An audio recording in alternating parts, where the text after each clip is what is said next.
Alô, amigos, mais uma vez estamos aqui no podcast do Gente que Fala. Vocês nos assistem pelo YouTube e lá é bom se inscrever e ativar o sininho, deixando o seu like. Vocês podem nos ver também no Instagram, no Facebook e na TV aberta às 17 horas, além da AltV do nosso amigo Alberto Luquete. Hoje convidando com muito prazer o Marcos Monteiro. Como vai? Oi, Fausto, obrigado pelo convite, prazer estar aqui com você, uma pessoa tão influente e que serve de exemplo para os nossos jornalistas, então é uma honra estar aqui com você, podendo passar esses minutos Muito aqui. obrigado, mas a honra vai ser minha a hora que eu ler o seu currículo aqui, sabe? Graduado em Engenharia Civil, pós-graduado em Docência no Ensino Superior, pós-graduado em Engenharia de Estruturas, mestre em Administração de Negócios, professor de estruturas de concreto armado e em gerenciamento de canteiros. Tem mais. Foi presidente da Associação Brasileira de Engenharia e Consultoria Estrutural. Foi conselheiro do Conselho Superior da Indústria de Construção da Fiesp e hoje ocupa o cargo de secretário municipal de Infraestrutura Urbana e Obras da cidade de São Paulo, a maior cidade da América Latina. Isso é verdade, né? Faltou alguma coisa do seu currículo? Eu falei tudo. Não, falou bastante, tá mais do que eu mereço. Que cidade você nasceu? Nasci Marcos? em São Paulo mesmo, Fausto. Que bairro? Eu nasci, na verdade, nasci no Brás. Meus pais moravam ainda com a minha avó na época, ali bem do lado da linha de trem, ali no gasômetro mesmo. Sei. E depois, eu acho que quando a gente tinha uns 2 anos, eu acho que eu já tinha a minha veia maquenzista. A gente morou na Maria Antônia. Olha o nosso secretário pequenininho aí. Quantos anos devia ter aí? Aí eu tinha 1 ano e pouquinho ali na esquerda, né? Ali embaixo, eu acho que eu tinha uns 4 anos. Aqui na foto com meu pai, já tinha nascido meu outro irmão, eu nasci em 64, meu outro irmão nasceu em 68, então devia ter uns 6 anos ali na foto da esquerda. São 2 irmãos, então? Não, nós somos em 4, na verdade, no total. Eu sou engenheiro, e o meu irmão mais novo é engenheiro também, esse que está na foto é administrador, hoje mora lá em Florianópolis, é administrador de shoppings, e eu tenho um terceiro na cadeia, que é médico. É bom ter família grande, né, Marcos?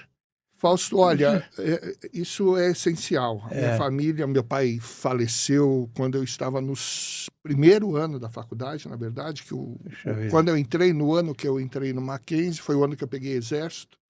Então, e a hora que eu saí do exército, ia fazer o primeiro ano no Mackenzie, meu pai faleceu. Mas eu com os meus irmãos, assim, e minha mãe, a união é muito grande. Quando a gente, todo final de semana, se encontra, agora esse meu irmão que está em Florianópolis já não tem a oportunidade, né, de estar, mas sempre que possível a gente está junto. Aos domingos tem aquelas reuniões de família? Exato. Como é bom isso, Isso né? é muito bom. Isso é muito bom, une a família, um ajuda o outro, e eu acho que nesse ponto eu sou realmente privilegiado de ter uma família tão unida. E é mesmo. Nós vamos ainda falar um pouquinho mais de você. O que motivou você a se tornar engenheiro, Marcos? Fausto, isso é interessante, porque eu acho que eu devia ter uns 4, 5 anos e perguntavam para mim o que eu queria ser. Inicialmente, eu falava que eu queria construir casa. Não sabia muito bem a diferença entre engenheiro e arquiteto. E um dia, numa festa de aniversário, um tio meu, que era projetista, era um pouco envolvido, né, com essa parte de projeto, de construção, ele me explicou a diferença entre engenheiro e arquiteto.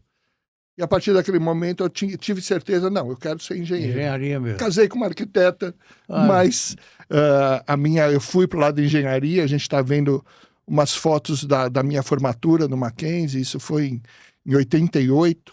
Na época as turmas eram grandes, né, de 300 alunos, a turma que eu entrei no Mackenzie eram 300 alunos, só de engenharia civil eram 300 alunos. Evidentemente você tinha lá sempre a turminha, não dá para ter uma turma de 300 que você se relaciona, mas ali em cima do lado direito a gente tem o pessoal que era mais próximo ali que a gente convivia mais no Mackenzie. Dá saudade dessa época, não? Olha, foi uma época difícil, como eu falei, né, Fausto? Como meu pai faleceu, eu tive que, já no início da faculdade, já começar a trabalhar, fazer estágios. Como sempre, né, estágios, os valores de estágio não eram tão significativos assim, mas nesse período eu já comecei a trabalhar na área, né? E foi muito bom. É uma coisa que é muito interessante, né? Quando a gente está na faculdade, a gente não valoriza tanto e às vezes não se dedica tanto.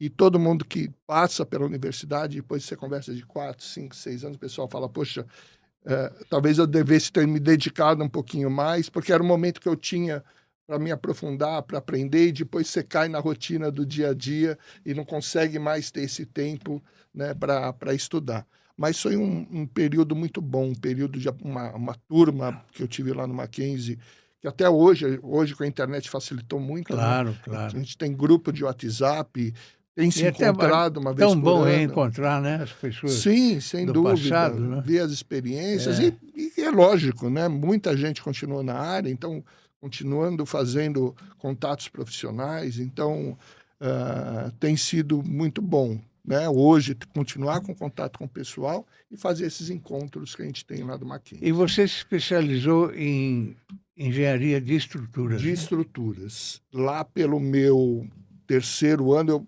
fiz alguns estágios, fiz estágio em construtoras menores, né? Depois eu tive a oportunidade de fazer um estágio na CET. Lá foi muito interessante, na área de projetos da CET. A unidade era JET 3, Gerência de Engenharia de Tráfego, na época. Pegava ali a região da Zona Leste. E foi muito interessante. Foi um período... Inclusive, eu fiz exame, poderia ter sido técnico, é que daí eu teria que largar o Mackenzie para ir para uma faculdade noturna. Eu decidi continuar, né? Então, continuei como estagiário, mas eu tive pessoas muito importantes lá.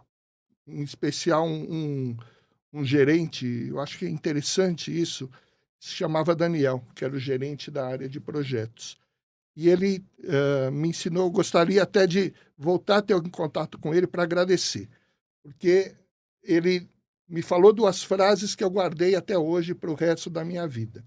Você entra com aquela empolgação de mostrar trabalho e naquele momento estava se estudando uma intervenção ali na Penha, do fluxo de tráfego, de criar algum calçadão. E ele me passou essa tarefa e a cada momento que eu fazia alguma coisa, eu ia perguntar para ele. E ele, muito delicado naquele momento, né, uma pessoa como você é, né, que gosta de pegar, gosta de ensinar, de explicar os porquês das pessoas, para as pessoas, ele virou para mim, Marcos, quando eu era estagiário, eu tive um chefe e a toda hora eu ia perguntar alguma coisa para ele. Então, ele não foi no sentido de bronca, você vê que foi no sentido de aprendizado. E esse chefe virou para mim e falou assim, faz o seguinte, Daniel, anota de 1 a 100 as suas dúvidas. Quando chegar no 100, você vem e me pergunta. Já vai tudo de uma vez. Então, esse foi o ensinamento. E o outro ensinamento que eu tive, que eu levei para o resto da vida é, faz devagar porque eu tenho pressa. Então, às vezes, a gente quer entregar um resultado muito rápido, não se aprofunda naquilo que a gente está fazendo e o resultado não é tão bom. E daí você tem que fazer várias vezes. Você foi homenageado pela Fundação Maria Luísa e Oscar Americano. O que representa essas honrarias para você? É um marco na vida, né? E assim, eu era um bom aluno, realmente, mas não te diria, era diferenciado a ponto de pegar. Mas, no caso, né, ali foi a Fundação Maria Luísa e Oscar Americano, a fundação que a gente tem, a sede dela lá no Morumbi, a origem, né, a ligação com a engenharia é a CBPO, que é uma empresa de engenharia, de construtora, de projetos. Então, ela oferecia para o melhor, né, aluno ali de um determinado ano esse prêmio, e o Instituto de Engenharia também. Então, foram 2 prêmios assim, que coroaram aquele período da faculdade. Então, evidentemente, são importantes, mas não é uma coisa que faz diferença na sua carreira profissional. Claro. E até interessante, né? Depois, para ver o quanto às vezes nem sempre isso, ou pode ter um lado negativo, que depois numa empresa que eu fui trabalhar, uma das pessoas que fez a seleção, ela era uma grande empresa, virou para mim e falou: quase você não foi contratado. Eu falei: mas por quê? Porque o fato de você ser melhor aluno, isso pode indicar que você é uma pessoa que não é mais teórica, né, que pode não dar um resultado. E o fato de você ter indicado os prêmios ali deixou a gente preocupado. Então, você vê que nem sempre, né, num currículo, isso ajuda. Sim. Pode levar a uma interpretação diferente, né? Sim. Mas, independente disso, eu acho que foi um momento importante, inclusive porque um dos prêmios da Fundação Maria Luísa tinha uma questão financeira ali, que você ganhava de prêmio, e então ajudou a mobiliar a minha casa, então teve essa importância particular. Que bom, que bom. Você é professor universitário? Sim, sim. Onde? Hoje eu dou aula na Mauá, Fausto, na graduação da Mauá, há 28 anos agora, já bastante coisa, algumas turmas, né? Vários alunos a gente encontra hoje na vida profissional. Até um momento chave na carreira, há 3 anos atrás, o pessoal me deu uma plaquinha de 25 anos de docência. Daí você toma aquele choque e fala, já cheguei na idade das plaquinhas, né? Então, eu dou aula na graduação da Mauá, dou aula na pós-graduação da Mauá, também num curso de gerenciamento de canteiros, num curso de projetos, e também numa pós que tem no Mackenzie sobre projetos também. Então, para ser sincero, nunca me senti professor. Sim. Eu sempre me senti um engenheiro que tem a oportunidade de pegar, de dar aula. Passar a experiência. De passar, né? E isso ajuda muito, Claro. né? De passar essa experiência Claro. prática para Claro. os alunos. Claro. E desde 2021, você é secretário de obras da prefeitura. Isso. Como é que você analisa esse período? É intenso aprendizado. A gestão pública é totalmente diferente da gestão privada. Os desafios são diferentes, forma de você lidar com as coisas é totalmente diferente. Para mim foi uma total surpresa. Eu sempre gostei de política, de acompanhar, mas nunca tinha tido a oportunidade. E tive com o prefeito Ricardo Nunes, fui indicado para o prefeito Bruno Covas pelo prefeito Ricardo Nunes no dia que eu conheci. O dia que eu conheci o prefeito Ricardo Nunes foi o dia que ele me indicou. Foi uma sabatina imensa naquele dia. A gente ficou 4 horas almoçando e ele sabatinando. O prefeito tem essa característica, ele vai muito fundo, né, nas análises que ele faz. É uma pessoa muito trabalhadora, muito competente. E aquele dia eu vi que ele tinha vasculhado minhas redes sociais e fez diversos questionamentos para entender o posicionamento. Já tinha visto seu perfil, né? Então, mas ainda assim foi uma sabatina bem interessante. E daí, no final, ele falou: vou levar seu nome para o prefeito. E naquele dia mesmo, a hora que eu estava voltando para casa, ele pediu para eu passar na prefeitura. Fomos lá conversar com o prefeito Bruno Covas e ele acatou a indicação do prefeito Ricardo Nunes e estou aqui até hoje. E é uma honra, né, ser convidado para um cargo dessa dimensão, né? Não, sem dúvida, Fausto. São desafios imensos, né?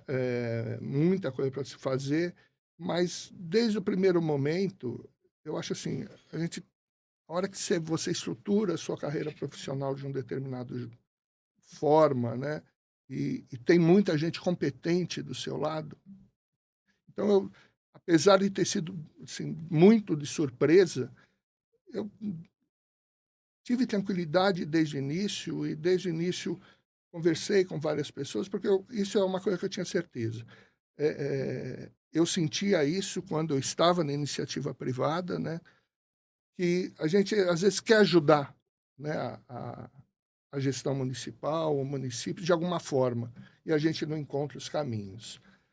E uma das primeiras coisas que eu pensei foi isso. Tem muita gente competente do meu lado, tanto na área acadêmica quanto na área profissional. E comecei a fazer alguns contatos e falar, vou precisar da sua ajuda. Então, é muito bom isso, né? Você ter esse retorno positivo, você abrir esses canais institucionais, com as várias instituições, associações que a gente tem.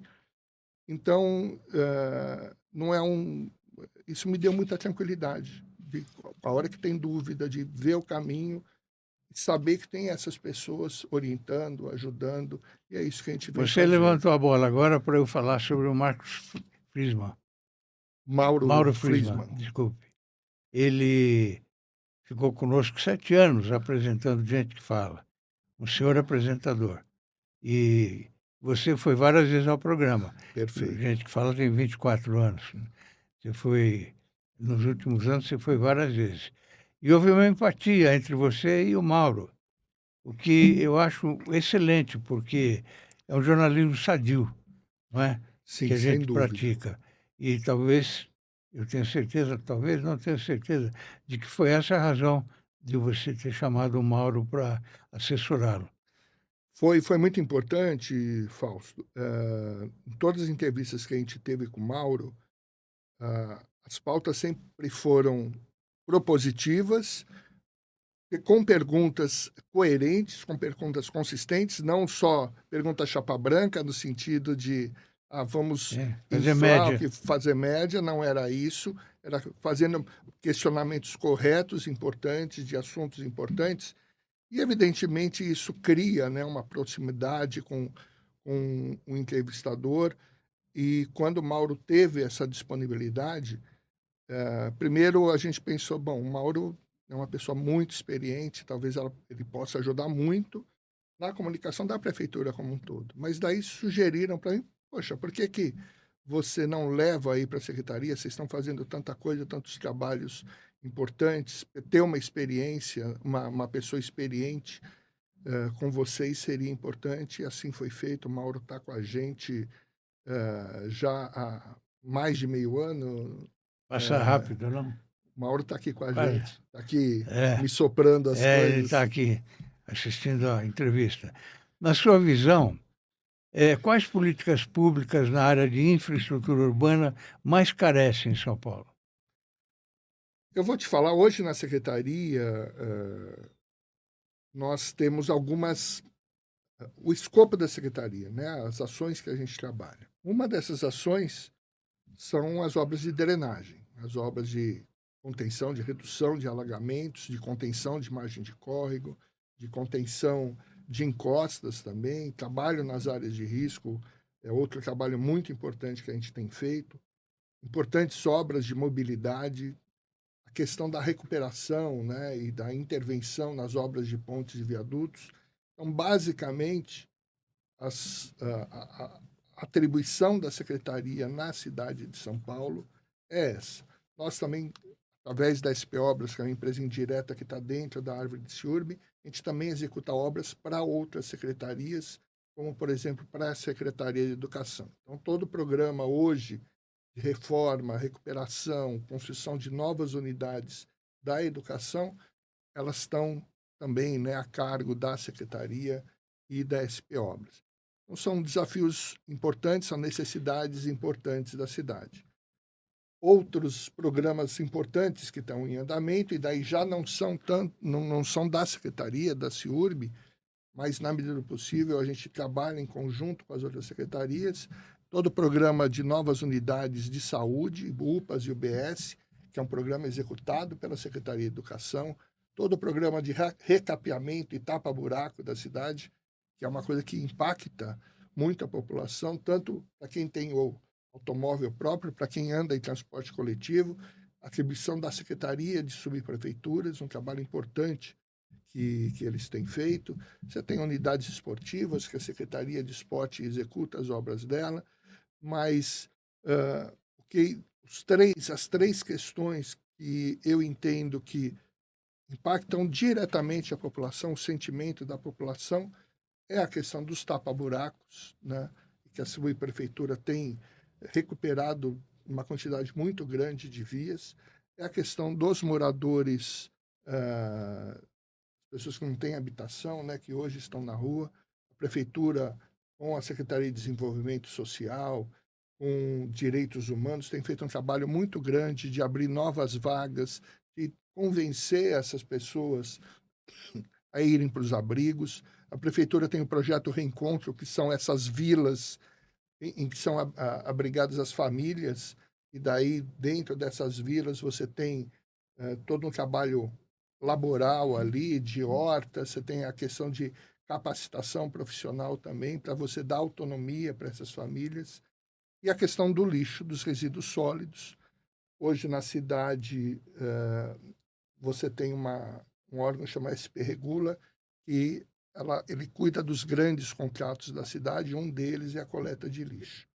Então, esse é um outro ponto que as pessoas estão muito atentas, que impacta a vida do dia, e a prefeitura iniciou um grande programa de conscientização da população na necessidade da gente dar uma destinação correta do nosso lixo. E agora, no frio, o trabalho também dobra, né?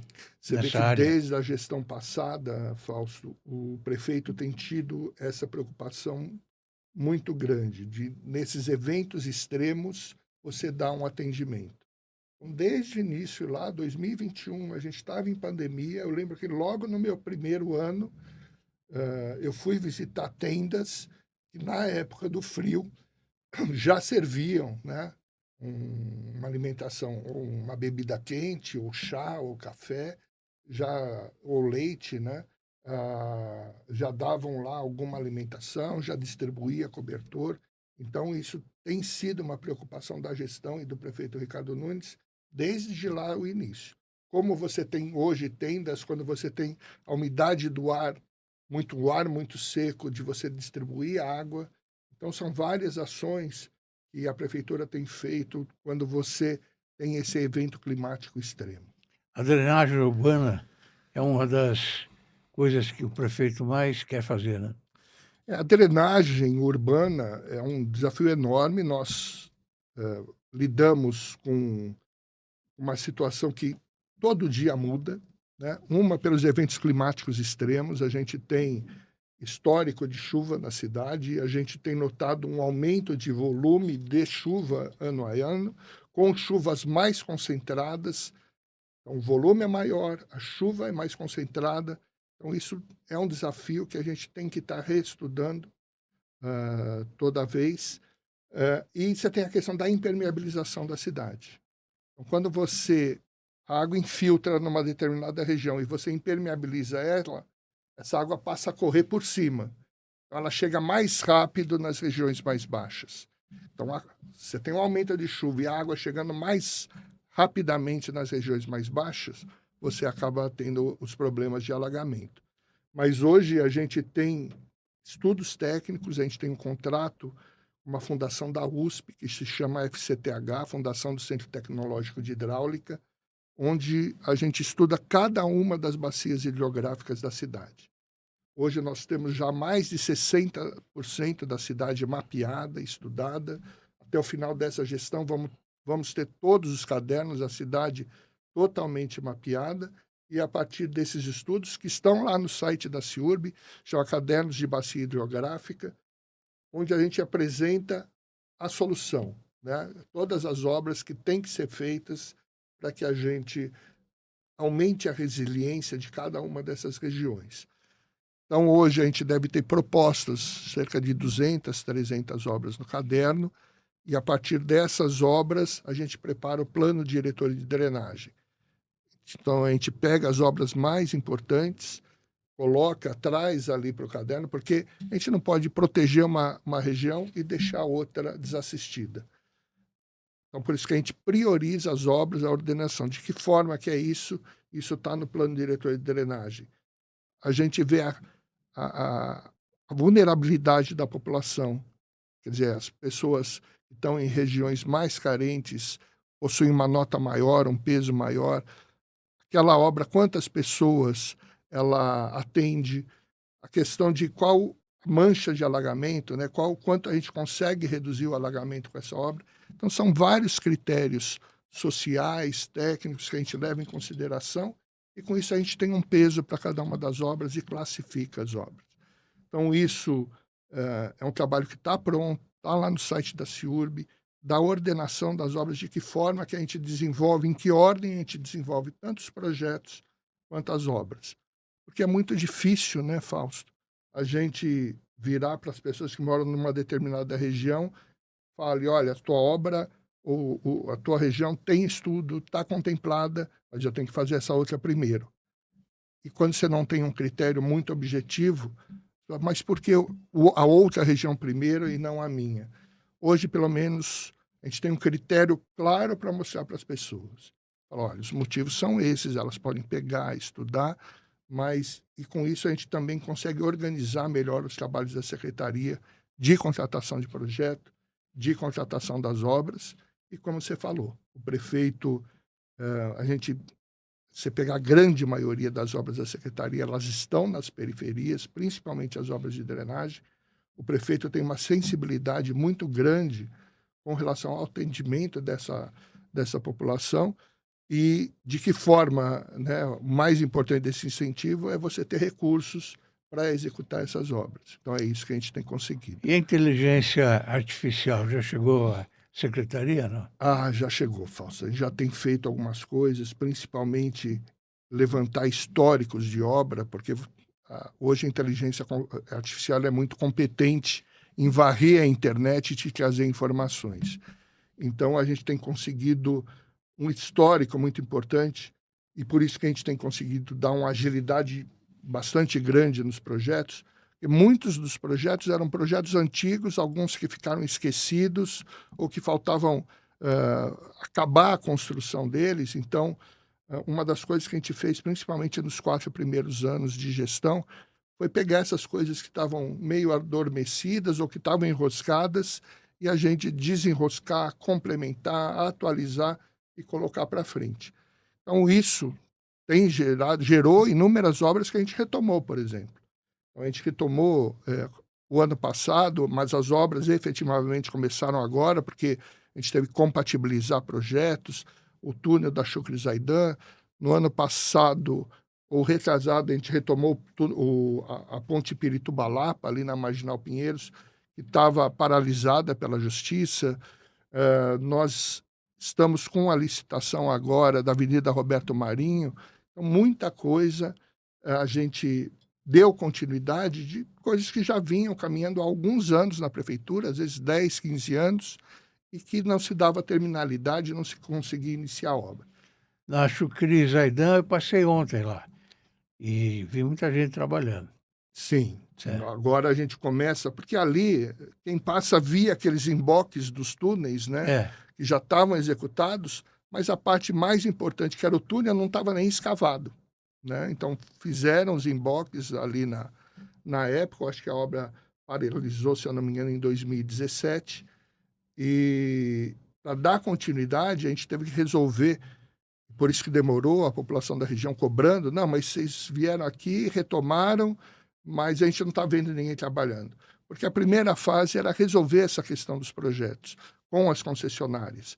A hora que você coloca o túnel ali por baixo da avenida, não sobra muito espaço dos lados do túnel para passar água, esgoto, telecom, gás. Então, todas as concessionárias tinham que se arranjar num espaço muito pequeno. E isso foi bastante complexo para a gente conseguir dar essa solução. Mas a obra foi retomada na semana retrasada, eles estão fazendo as paredes laterais do túnel para daí a gente poder pegar, escavar.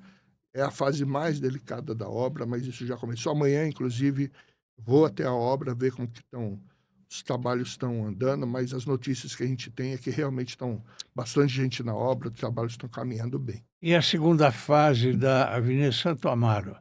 A primeira ficou ótima. Ficou ótima. Tomamos muita pancada. A cidade é uma cidade consolidada, né, Fausto? Então, nas avenidas, você tem muita interferência por baixo das avenidas. Então, você tem, como eu falei, água, esgoto, gás. E a hora que você vai fazer uma intervenção, ali na Avenida de Santo Amaro, foi feita uma nova galeria de drenagem, que era insuficiente a galeria anterior. E daí você tem que fazer valas técnicas para esse pessoal ocupar esse espaço das valas técnicas. E daí você tem as equipes da concessionária que tem que trabalhar junto com a equipe de obra. Na Santo Amaro também foi enterrada toda a fiação elétrica, né, com a Enel, foram retirados os postes. Por isso vai continuar? Isso vai continuar. Toda a intervenção nova que a gente tem feito, Fausto, ela prevê em viário, requalificação de viário, por exemplo, a gente está requalificando o corredor Emirim, Amador Bueno da Veiga, corredor Itapecerica, tem mais um, já me vem na cabeça, mas sempre que a gente prevê uma obra viária, a gente está prevendo o enterramento dos fios. Por que não se faz mais? Porque hoje a gente tem que pagar para a Enel fazer esse enterramento, né? Então, era uma concessão federal, já tivemos várias discussões com eles e eles entendem que esses valores de enterramento, se eles não cobram da prefeitura, isso acabaria caindo lá na conta final do consumidor. Então, hoje a prefeitura paga, quando ela entra, vai fazer uma determinada requalificação e a gente prevê o enterramento dos fios, e é um serviço caro, né? Tem obras que a obra custa 70 milhões, o enterramento são mais 40 milhões. Então, são valores significativos para você promover o enterramento, mas a gente tem feito isso, esse trabalho de enterramento. Você falou da Santo Amaro, a Santo Amaro ficou muito boa, acho que todos reconhecem, causou transtornos para a população que utiliza Santo Amaro. Por causa disso, muita obra enterrada, dificuldades de você fazer a compatibilização de trabalho das equipes, mas todo mundo reconhece, e para nós o nosso grande parâmetro que indica que a obra ficou boa não tivemos mais notícia nenhuma, né, de ninguém reclamação. Foi mais cobrar mais ninguém nada. Elogia, mas todo mundo que passa e se pergunta, não, realmente ficou muito boa. Mas durante a obra era, se não diariamente, semanalmente, vinha reclamação do trânsito, das pessoas paradas, mas acho que todo mundo reconhece. Eu usava muito pouco a Avenida Santo Amaro, agora passei a usar mais. Todo mundo reconhece que ficou muito boa, né? Tem a segunda fase que a gente está fazendo agora, que é entre a rua Afonso Brás e a rua Periquita.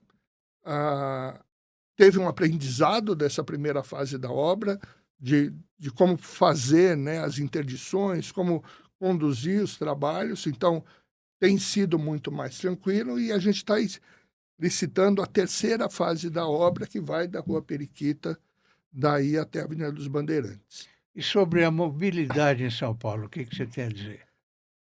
Olha, todas as obras viárias que a gente tem, elas são estudadas em conjunto com o CT, são estudadas em conjunto com o SP Trans.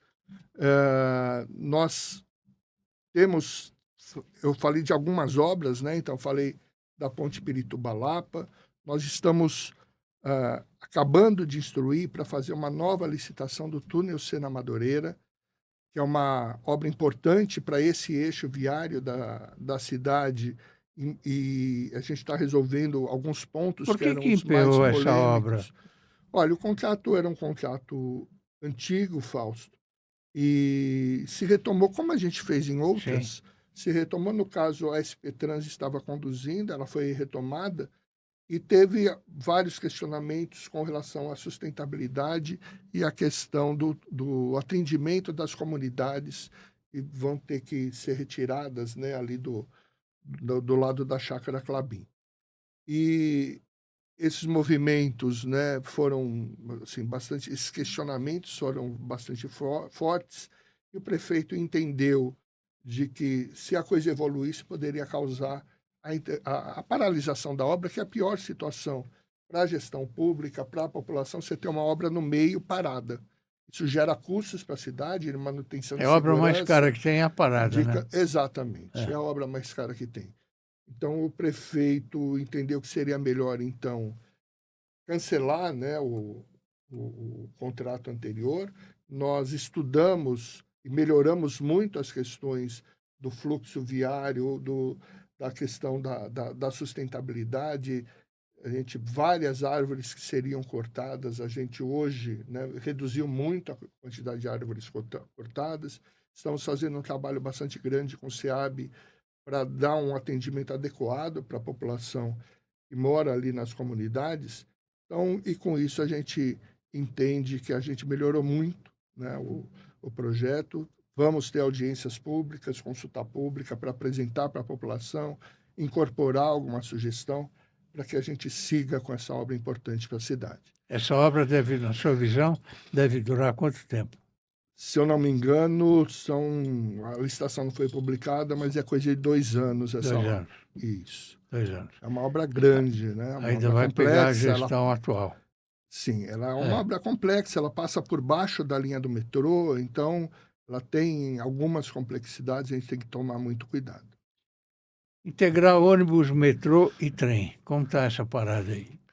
A gente também, né, com o governo do estado, a gente conversa bastante, né, com o CPTM, com o metrô, e as ações têm que ser integradas, né? Então, no projeto a gente hoje tem vários projetos de novos terminais de ônibus, em conjunto com o SP Trans, e sempre essa preocupação. Então, você pega, por exemplo, ali na Água Branca, está fazendo um trabalho muito próximo com o governo do estado. O governo do estado ali vai ser um hub de linhas de trem, e a gente também estudando junto o viário. Então, hoje, né, com as administrações do prefeito Ricardo Nunes, do governador Tarcísio de Freitas, o governador, até nos eventos conjuntos com a prefeitura, ele fala, é como se fosse uma equipe única, né? Então, a gente está trabalhando em conjunto para sempre ter a melhor solução da cidade. Não importa se é governo estadual, se é prefeitura, o que a gente tem que dar é o melhor atendimento para a população.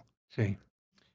Como a secretaria está lidando com o problema crônico dos buracos na cidade? Como eu comentei, Fausto, a questão do tapa-buracos e do recapeamento de vias é uma ação da Secretaria de Subprefeitura. Então, acho que já foram mais de 20 mil quilômetros de vias recapeadas. Esse processo ficou parado por um tempo, né, em análise pelo tribunal, e daí, a hora que começou na gestão passada, se deu continuidade. A Secretaria de Subprefeituras, ela tem que fazer uma lista. Por isso que, às vezes, as pessoas reclamam, mas fizeram essa rua, não fizeram do lado, porque isso segue uma lista de prioridades e a subprefeitura não pode sair daquilo que foi programado, né? Por mais que, às vezes, você tenha uma situação perto. Então, esse programa de recapeamento continua, e a Secretaria de Subprefeituras, junto com cada uma, porque você tem a secretaria que envolve as 32 subprefeituras, e você tem a subprefeitura de cada região. Então, eles têm feito um levantamento e têm melhorado muito o tempo de atendimento da questão do tapa-buraco. O melhor instrumento, e daí a gente precisa muito, porque a cidade é grande, né? Por mais que a subprefeitura atue na região, as regiões são enormes, e os buracos surgem de forma muito rápida, principalmente nas épocas de chuva.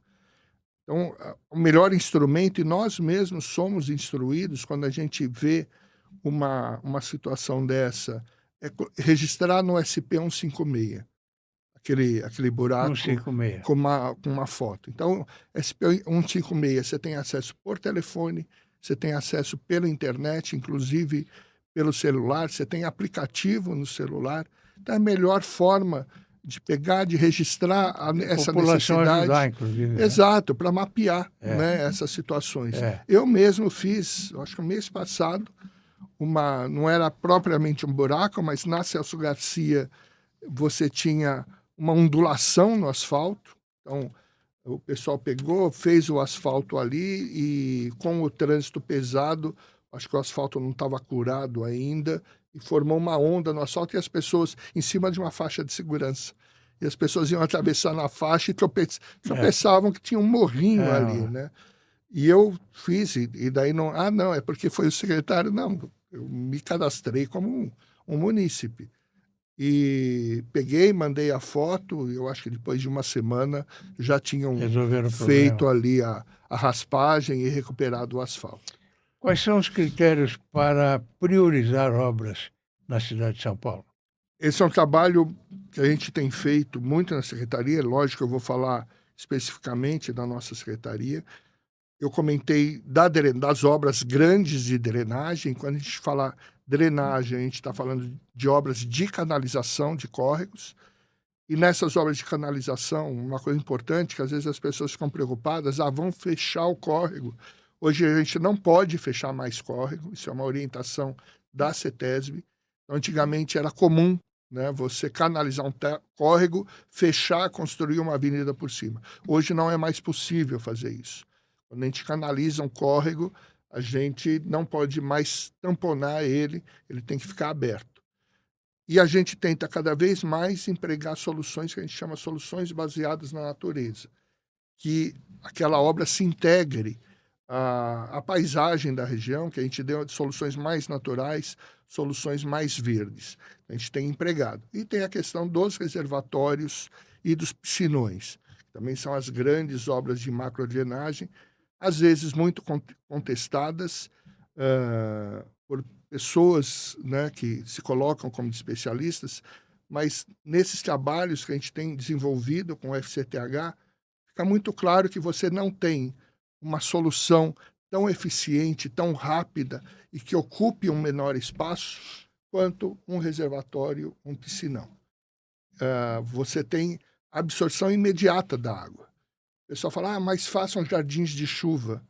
Você pega um piscinão, vai ver a quantidade de jardim de chuva equivalente que você precisaria, você teria que destruir metade do bairro para ter a mesma eficiência. E como eu falei, a gente tem uma cidade consolidada, a gente, principalmente nas regiões mais centrais, precisa ocupar pequenas áreas com esses reservatórios e ter muita eficiência.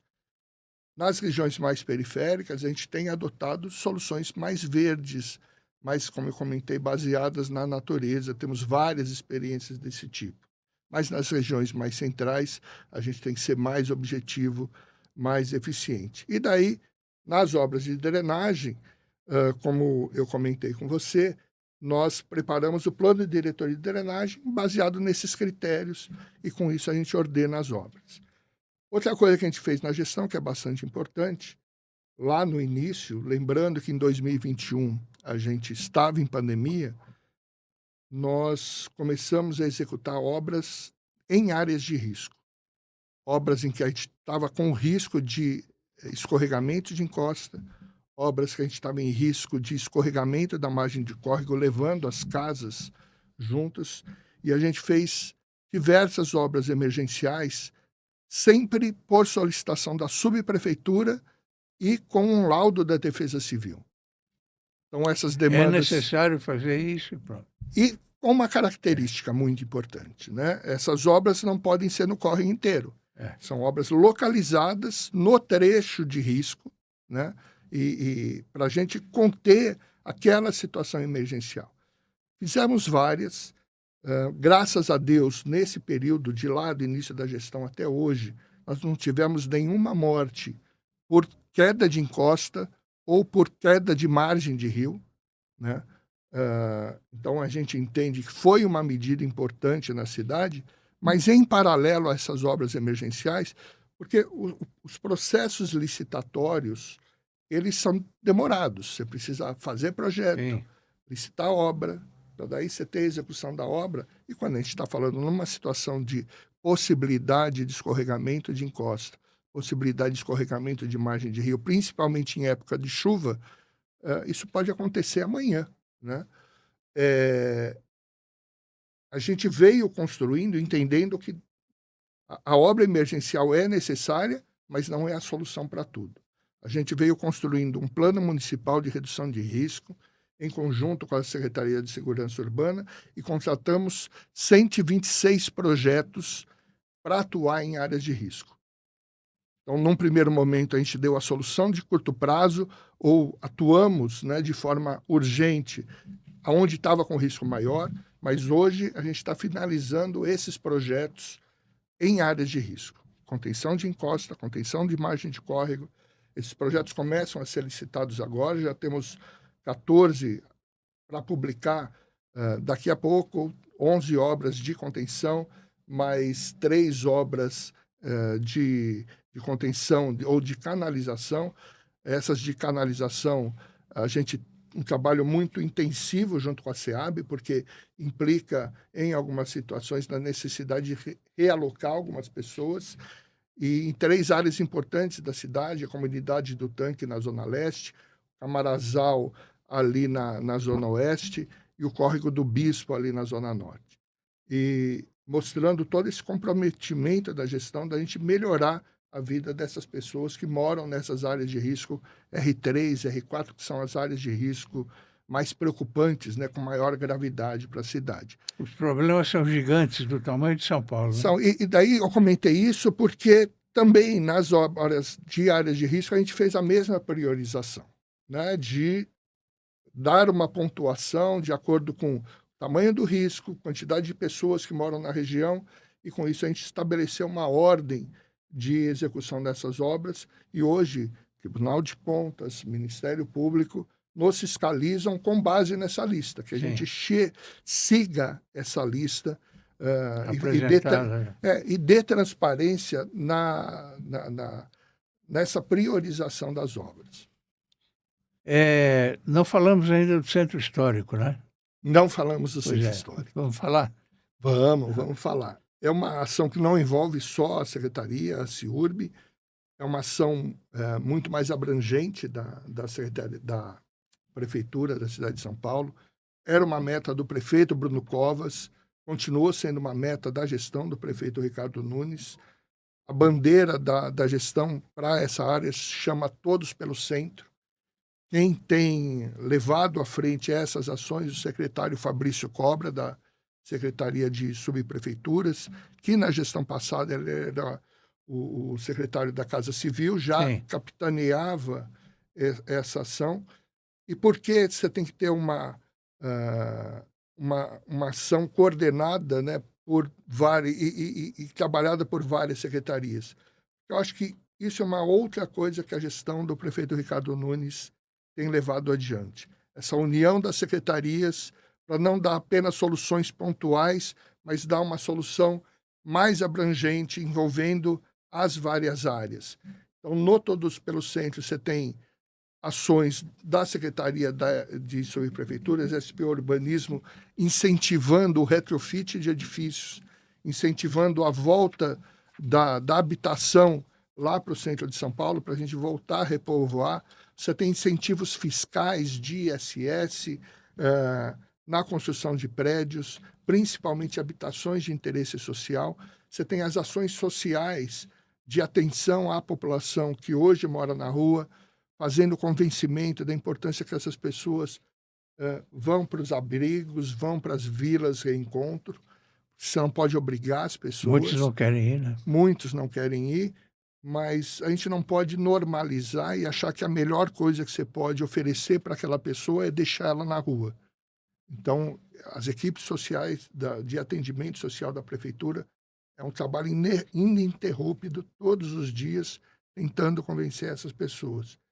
E daí a questão das obras, nós estamos requalificando o Triângulo Histórico, começamos há umas 2 semanas a requalificação também do Quadrilátero República, que pega o outro lado do Viaduto do Chá, e ali são as ruas internas, Barão de Itapetininga, 24 de Maio. Tem ali o Teatro Municipal, né?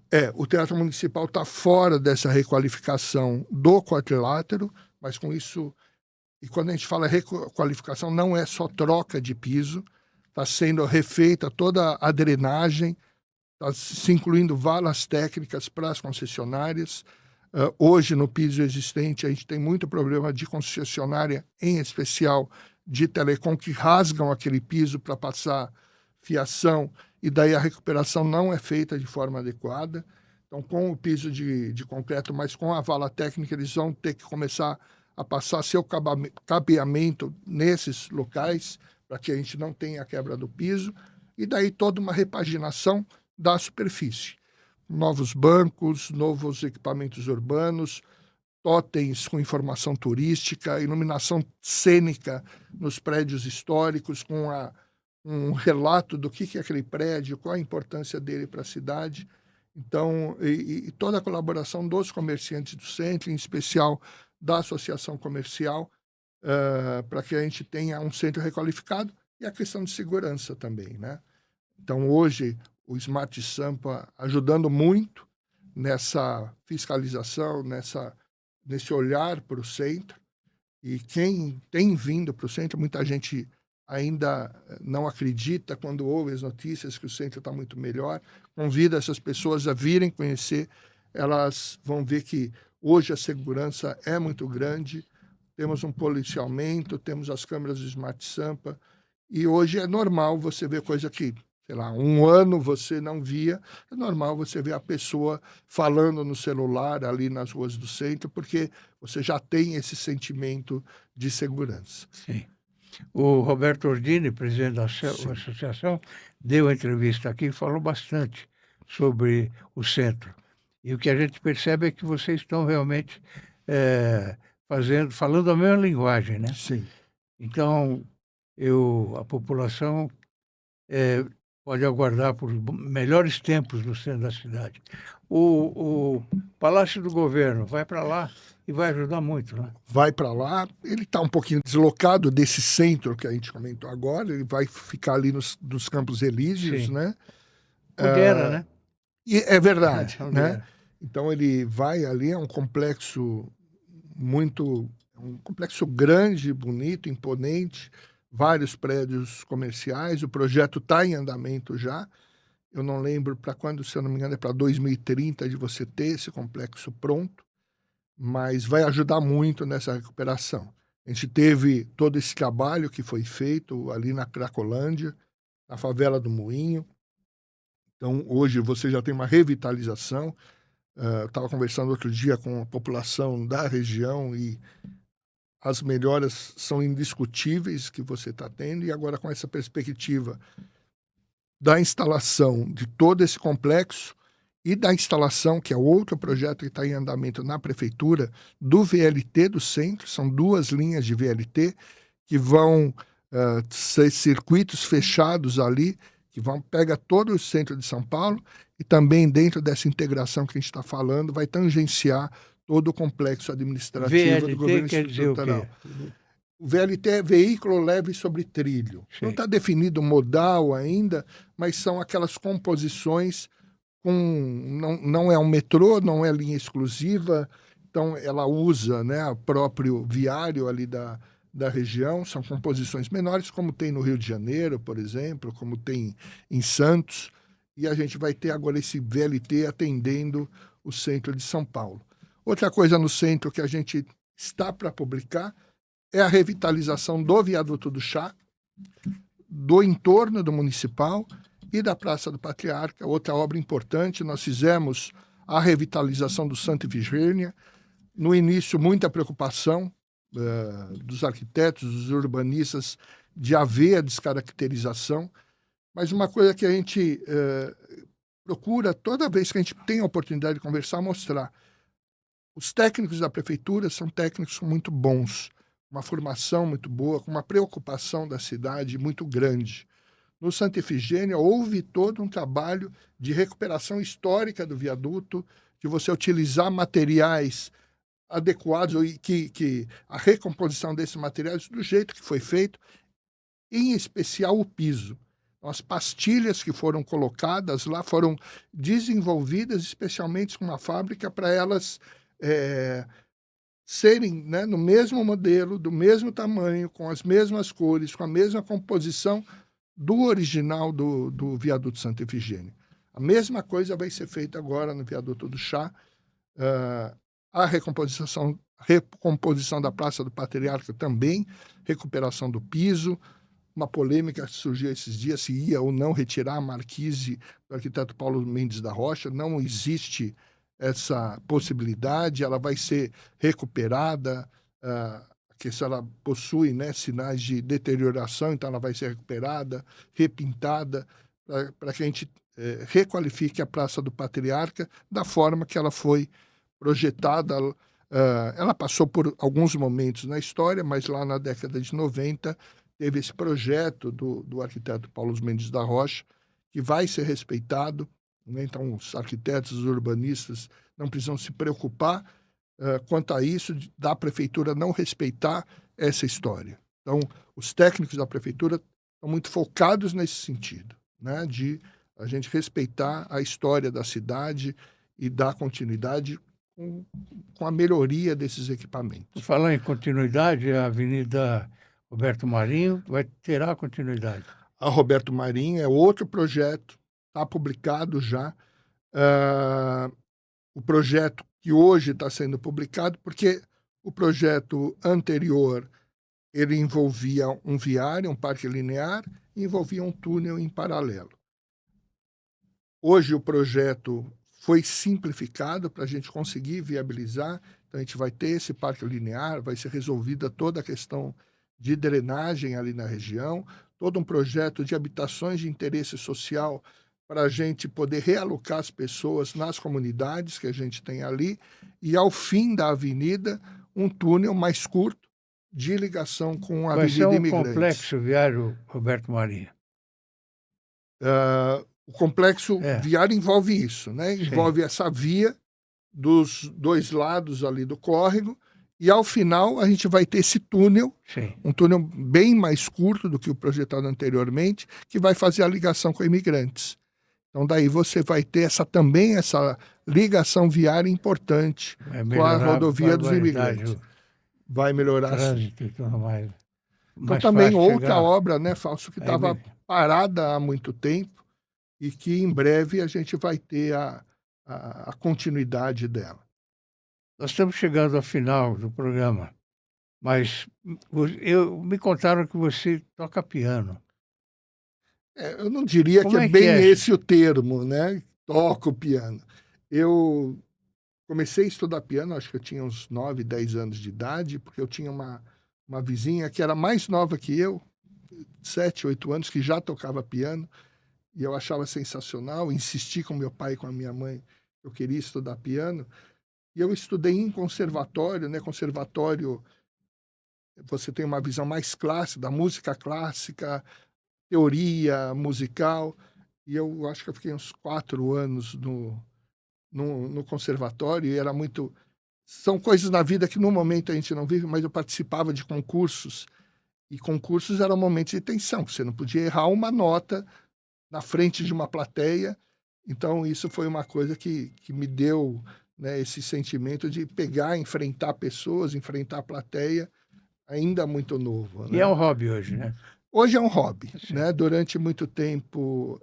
daí depois eu fui um pouco para a música clássica, tocava um pouco em casamento, toquei em igreja, mas depois com faculdade e tudo. Na pandemia eu retomei, pude comprar algum instrumento, um teclado lá, mas não dá para ter a dedicação que eu gostaria, mas é uma coisa que eu gosto muito. Sim. Secretário Marcos Monteiro, chegou ao fim o nosso programa. Foi rápido demais. Deu para conversar bastante e o espectador viu que existem muitas obras já sendo realizadas, né? E muita coisa ainda por fazer. Mas tudo com planejamento, que é o que sempre faltou em São Paulo, na minha opinião. Você tem mais algum assunto que queira... Eu só gostaria de falar, e o prefeito gosta muito de falar isso, Fausto. Primeiro, que todos os dias, todo secretário dele tem que acordar cedo e pensar o que vai fazer hoje para melhorar a vida das pessoas. Que bom. E é um mantra mesmo que se estabeleceu na gestão. Todo evento isso é falado e tem sido seguido à risca, uma equipe muito coesa, muito afinada. Muita coisa a gente está fazendo. Então, 2 coisas que a gente não falou, é muita coisa, mas é o BRT Radial Leste, BRT Aricanduva, uma solução de transporte público muito eficiente que vai melhorar muito a vida da população da região leste e muitas outras coisas que a gente tem feito. Isso tudo, lançamos, por exemplo, o programa Melhoramentos de São Paulo, um programa ambicioso de 18 bilhões de reais, de várias obras de drenagem, de mobilidade. Então, e é isso que a gente está perseguindo. Isso para a gente cumprir a meta do prefeito. Que a gente tenha, nesses 4 anos, os melhores 4 anos da cidade. Obrigado pela sua recepção. Muito obrigado por ter vindo e conte sempre conosco. E também com o nosso portal. Escreva de vez em quando. Isso, de vez em quando eu escrevo lá, seu convite, vamos continuar. Obrigado, Fausto. Ao espectador, o nosso muito obrigado e até a próxima.